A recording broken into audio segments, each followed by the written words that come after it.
Kisah Nabi Muhammad Sallallahu Alaihi Wasallam. Malaikat Jibril mengajarkan Rasulullah sholat 5 waktu. Perintah sholat 5 waktu diwajibkan bagi umat Islam ketika peristiwa Isra Mi'raj, di mana Nabi Muhammad Sallallahu Alaihi Wasallam naik ke langit yang tertinggi untuk bertemu dengan Allah Subhanahu Wa Taala. Sementara itu, kaum kafir Quraisy tidak dapat mempercayai peristiwa tersebut. Namun mereka juga tidak memiliki alasan untuk membantahnya. Nabi Muhammad tiba di Mekah sebelum fajar muncul. Dalam perjalanan pulang, Nabi melihat kedatangan sekelompok kafilah dagang yang sama dengan yang beliau lihat sewaktu perjalanan Isra menuju Baitul Maqdis. Tatkala matahari mulai menampakkan sinarnya, Nabi Muhammad sedang berbicara di tengah-tengah kaum Quraisy. Beliau memberitahukan kepada mereka perihal kejadian Isra Mi'raj yang baru saja dialaminya secara jelas dan detail. Wahai kaumku, sesungguhnya tadi malam aku mengalami sebuah perjalanan yang menakjubkan, yaitu aku pergi dari Masjidil Haram menuju Masjidil Aqsa di Palestina, lalu naik ke atas langit tertinggi. Inilah sebagian dari tanda-tanda kekuasaan Allah Subhanahu wa Ta'ala ketika telah tampak kebesarannya di depan mata. Apalagi yang kalian tunggu untuk masuk Islam bersamaku?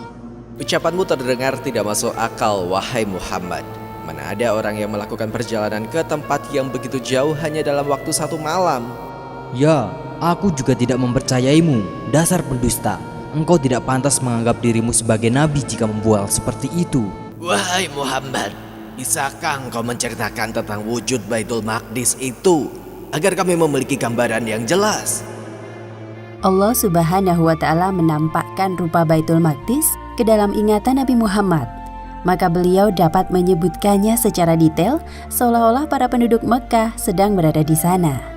Rasulullah menambahkan bukti untuk memperkuat pernyataannya. Beliau menyebutkan waktu kedatangan rombongan kafilah dagang yang beliau lihat saat menuju Baitul Maqdis.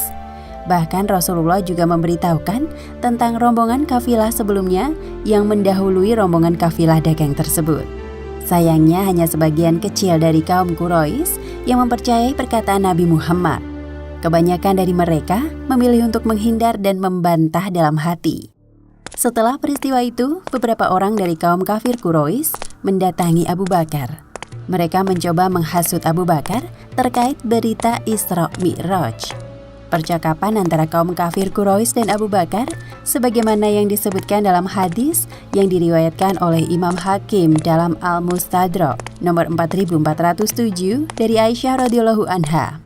Wahai Abu Bakar, lihatlah apa yang telah diucapkan oleh Muhammad. Memangnya apa yang beliau ucapkan? Dia menyangka bahwasannya dia telah pergi ke Baitul Maqdis dan kemudian dinaikkan ke langit, dan peristiwa tersebut hanya berlangsung 1 malam. Jika memang beliau yang mengucapkan, maka sungguh berita tersebut benar-benar yang beliau ucapkan, karena sesungguhnya beliau adalah orang yang jujur. Mengapa demikian? Aku membenarkan seandainya berita tersebut lebih dari yang kalian kabarkan. Aku membenarkan berita langit yang turun kepada beliau. Bagaimana mungkin aku tidak membenarkan beliau tentang perjalanan ke Baitul Maqdis ini? Mendengar jawaban dari Abu Bakar, orang-orang kafir tersebut merasa putus asa. Mereka akhirnya pergi meninggalkan Abu Bakar sendirian. Setelah kejadian ini, Abu Bakar terkenal dengan julukan Ash-Siddiq, yang artinya orang yang benar, karena Abu Bakar membenarkan peristiwa Isra Mi'raj yang dialami oleh Nabi Muhammad ketika orang-orang kafir mendustakannya. Kira-kira sebelum matahari berada tepat di atas kepala, Nabi Muhammad pergi ke sebuah gunung di Mekah. Di sanalah beliau kedatangan Malaikat Jibril yang menjelma dalam sosok manusia. Malaikat Jibril memberikan isyarat kepada Nabi untuk melihat ke arah lembah. Dari lembah itulah tiba-tiba memancar mata air.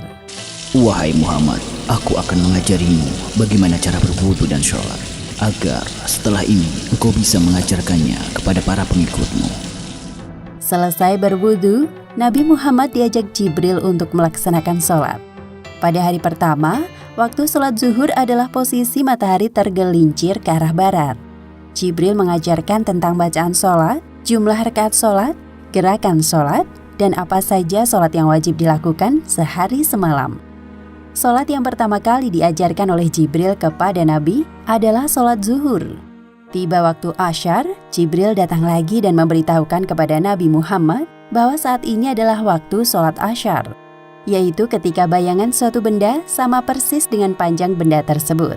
Kemudian tibalah waktu maghrib, Jibril kembali mendatangi Rasulullah. Pada hari pertama ini, waktu sholat maghrib adalah ketika bulatan matahari telah tenggelam. Begitu juga ketika tiba waktu isya, Jibril datang lagi. Pada hari pertama, waktu sholat isya adalah ketika warna merah di langit benar-benar telah hilang. Keesokan harinya, Jibril mendatangi Rasulullah di waktu subuh. Pada hari kedua ini, waktu sholat subuh dilakukan ketika fajar baru terbit. Jibril kembali datang ketika tiba sholat zuhur.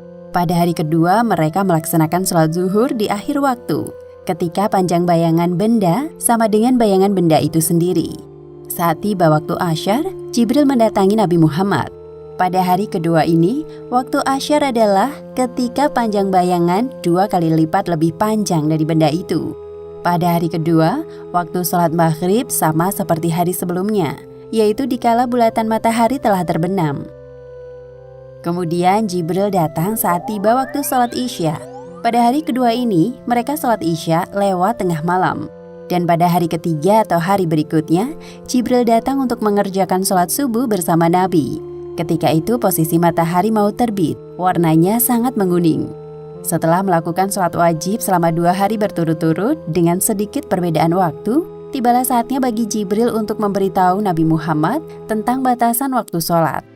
Wahai Muhammad, batasan waktu sholat yang ditetapkan adalah waktu di antara sholatmu kemarin dan sholatmu hari ini. Berdasarkan penjelasan Jibril tersebut, dapat disimpulkan bahwa sebagaimana yang telah disebutkan dalam hadis riwayat Muslim nomor 612 dari Abdullah bin Amr radhiyallahu anhuma, Nabi Shallallahu alaihi wasallam berkata, waktu sholat zuhur jika matahari sudah tergelincir ke barat, ketika itu panjang bayangan sama dengan tinggi seseorang selama belum masuk waktu asyar. Waktu sholat asyar adalah selama matahari belum menguning. Waktu sholat maghrib adalah selama belum hilang cahaya merah pada ufuk barat. Waktu sholat isya adalah sampai pertengahan malam. Waktu sholat subuh adalah dari terbit fajar selama belum terbit matahari. Setelah Nabi Muhammad hijrah ke Madinah, terjadi beberapa perubahan jumlah rakaat sholat. Sholat zuhur, asyar, dan isya yang awalnya 2 rakaat berubah menjadi 4 rakaat. Sedangkan sholat subuh tetap dilakukan 2 rakaat dan maghrib sebanyak 3 rakaat. Perubahan jumlah rakaat sholat ini kemudian menjadi dasar pelaksanaan sholat 5 waktu umat Islam di dunia. Demikianlah akhir kisah malaikat Jibril mengajarkan Rasulullah sholat 5 waktu. Hikmah yang dapat kita ambil dari kisah ini, pertama, hendaknya kita membenarkan peristiwa Isra Mi'raj, tidak malah mengingkari seperti yang dilakukan orang-orang kafir, karena hal ini merupakan salah satu mukjizat Nabi Muhammad yang wajib kita imani. Dan kedua, sesungguhnya Allah Subhanahu wa Ta'ala sangat menyukai ibadah sholat, karena sholat merupakan wujud kedekatan antara seorang hamba dengan Tuhannya. Wallahu a'lam bishawab.